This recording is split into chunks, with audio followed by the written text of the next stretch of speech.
আজকের ভিডিওটি যারা WBHRB ফর্ম ফিল আপ করতে চলেছো এবং যাদের এক্সপিরিয়েন্স আছে সে কনসার্ন ফিল্ডে তাদের জন্য ভিডিওটি খুব গুরুত্বপূর্ণ হতে চলেছে। এই ভিডিওতে আমরা আলোচনা করব এক্সপিরিয়েন্স সার্টিফিকেটের বিষয়ে।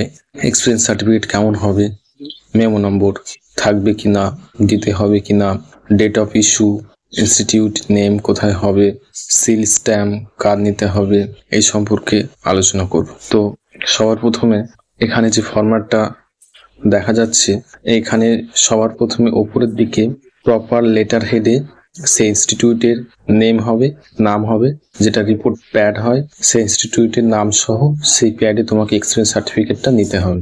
রাইট সাইডে ডান দিকে মেমো নম্বর রাখতে হবে, বাম দিকে ডেট অফ ইস্যু, যে তারিখে তুমি সার্টিফিকেটটা নিচ্ছ সেটা ডেট হবে। তারপরে নিচের দিকে লাস্টে সিনসিয়ারলি বলে এখানে নিজের সেন্টারের নাম বা হসপিটালের নেম রাখ এবং এখানে সিল এবং স্ট্যাম্প মারবে সেই ইনস্টিটিউটের এবং হেড অফ দ্য ইনস্টিটিউটের সিগনেচার করবে। এইটুকুই এক্সপিরিয়েন্স সার্টিফিকেটের জন্য আমাদের প্রয়োজন। এটা একটা স্যাম্পল ডেমো কপি। আপনারা এইরকমভাবে এক্সপিরিয়েন্স সার্টিফিকেট রেডি করবেন এবং আপলোড করবেন, কোনো ধরনের অসুবিধা হবে না।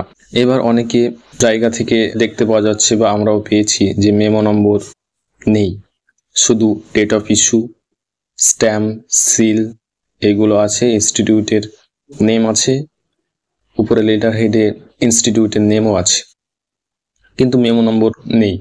সেগুলো কি ভ্যালিড হবে? কারণ এইগুলো আমরা আগে পেয়েছিলাম।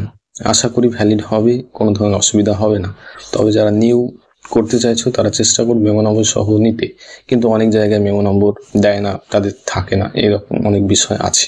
আশা করি ভিডিওটি ভালো লেগেছে। ভিডিওটি ভালো লাগলে লাইক করুন, সাবস্ক্রাইব করুন এবং বন্ধুদের সঙ্গে শেয়ার করুন এবং কোনো ধরনের অসুবিধা হয়ে থাকলে ভিডিওতে কমেন্ট করুন।